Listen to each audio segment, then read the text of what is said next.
بسم الله الرحمن الرحيم. يا بني إسرائيل قد أنجيناكم من عدوكم وواعدناكم جانب الطور الأيمن ونزلنا عليكم المن والسلوى كلوا من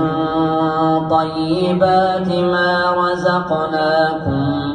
ولا تطغوا فيه فيحل عليكم غضبي ومن يحلل عليه غضبي فقد هوى وإني لغفار لمن تاب وآمن وعمل صالحا ثم اهتدى وما أعجلك عن قومك يا موسى قال هم أولئك على أثري وعجلت إليك رب لترضى قال فإنا قد فتنا قومك من بعدك وأضلهم السامري فرجع موسى إلى قومه غضبان أسفا قال يا قوم ألم يعدكم ربكم وعدا حسنا أفطال عليكم العهد أم أردتم أن يحل عليكم غضب من ربكم فأخلفتم موعدي قالوا ما أخلفنا موعدك بملكنا ولكننا حملنا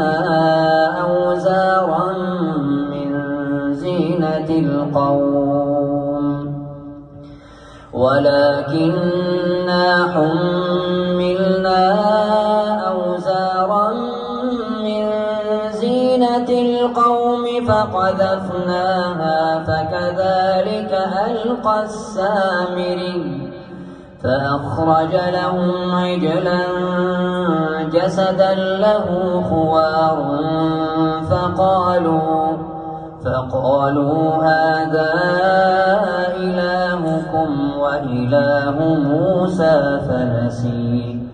أفلا يرون ألا يرجع إليهم قولا ولا يملك لهم ضرا ولا نفعا ولقد قال لهم هارون من قبل يا قوم إنما فتنتم به وإن ربكم الرحمن فاتبعوني وأطيعوا أمري ولقد قال لهم هارون من قبل يا قوم إنما فتنتم به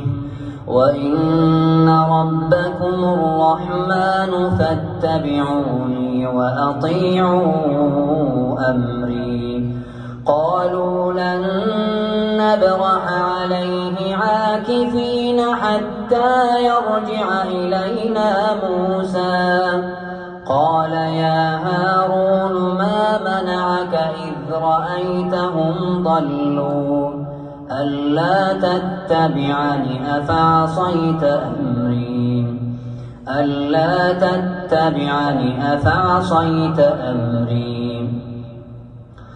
قال يا ابن أم لا تأخذ بلحيتي ولا برأسي إني خشيت أن تقول فرقت بين بني إسرائيل ولم ترقب قولي قال فما خطبك يا سامري قال بصرت بما لم يبصروا به فقبضت قبضة من أثر الرسول فنبذتها وكذلك سولت لي نفسي.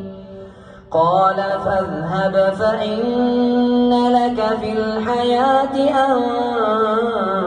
تقول لا مساس وإن لك موعدا لن تخلفه وانظر إلى إلهك الذي ظلت عليه عاكفا لنحرقنه ثم لننسفنه في اليم نسفا إنما إلهكم الله الذي لا إله إلا هو وسع كل شيء علما كذلك نقص عليك من أنباء ما قد سبق وقد آتيناك من لدنا ذكرا. الله